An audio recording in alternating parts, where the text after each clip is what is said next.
Hello, I'm Will. I just wanted to do a quick review on the DJI Mavic Air. I got this guy about a week ago now, and I tell you, I am absolutely loving it. This thing is just amazing. I know there are a lot of reviews out on YouTube already and all over the place for this Mavic Air, but this thing is just, it's amazing how stable and how compact it is. I've seen the reviews and I decided I had to try it out for myself. So I went out and picked myself up one, and I am loving the footage from this thing. So stable, so clear in the video. 4K video at 100 megabits a second. So go over a few things that I noticed now. I did buy the Fly More combo, so came with the drone, a little shoulder bag to carry everything. Now I will say, when I first got this thing, I thought, why in the world did they give me this case and then they gave me this shoulder case that this obviously is not going to fit into? And it took me a few days to realize why I believe that is the case. So with this here case, you can put your controller in, carry extra batteries, charger, all that fits inside this case. But also you can fold this guy up here. Do this real quick and drop him right in the top of this bag and leave this guy at home. Or if you want to have an even smaller package, you just need one battery, you take this, you drop it in this package here, and you take your smartphone and you just go and fly with these. And I've done that a few times now, and I mean, it's so amazing to be able to just take this guy and a smartphone and go out and get some shots. I highly recommend using the controller whenever you can, but if you want to leave this at home, you know, you've got more than enough options for different ways to fly with this setup. So I just thought I would throw that out there. First, I couldn't quite get it, but now it makes a lot of sense to me. Another just amazing thing, I've been doing RC for a long time, and you always have trouble with these sticks getting banged around, or putting them in a case and things like that. Having this controller that these sticks come off and thread and then have a place to store them, that's I think above and beyond.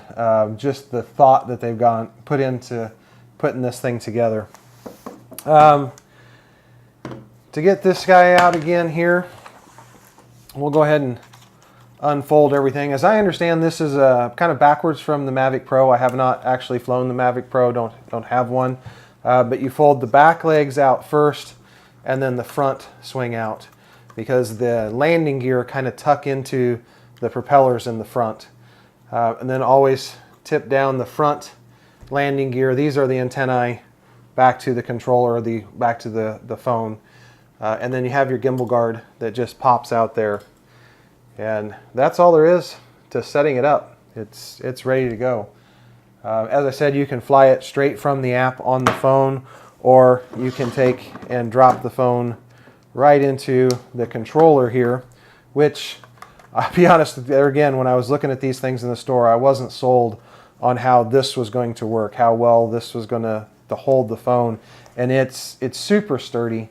You can't have much of a case on the phone. You need to have a fairly slim case on your phone in order for it to fit in. I know there's some mods out there some people have done to put a little bit thicker case in the controller. Swing your antenna up like that and you're ready to go. Another quick thing that I'll share that it took me a few minutes to learn, I actually had to go out on YouTube and find it.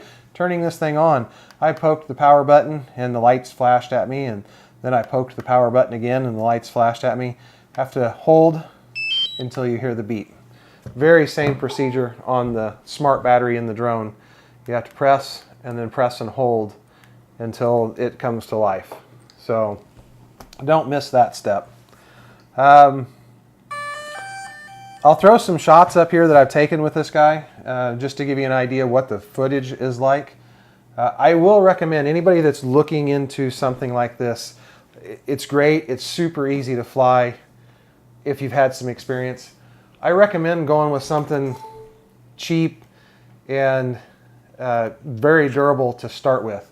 I know a lot of people jump right into something like this, or jump into something like a Phantom, or even I have the Typhoon Q500. And all of the autonomous flight modes in some of these more advanced models make them easier to fly, but they can also get you into trouble. I always recommend anybody that I talk to, I run into that's been thinking about getting something, go get one that's $50 or less, somewhere in that range, and fly it around the house, fly it in your backyard, fly it, you know, get used to being able to control the drone in all different aspects. Because if you can fly one of these, when you get up to something like this that has the automated flight modes and has stabilization and everything that these have, you're going to get amazing footage and just be so much more comfortable. If you jump right into this, you know, the Fly More package is $1,000, or if you get just the single drone with one battery, it's $800, and nobody wants to run an $800 unit into the house or a tree. And it has a lot of collision avoidance. It's got front collision avoidance, rear collision avoidance, and downward facing sensors for aid in landing and collision avoidance. What it doesn't have is anything to the side. And I've ran into a few cases doing things like the boomerang shot, where it goes up and around to the side, and there's a pause button on the controller for a reason, or a cancel on the screen. You got to keep an eye on it. I haven't crashed it yet, but it's definitely gotten fairly close to some trees to the side. So be aware, there's no collision avoidance to the side.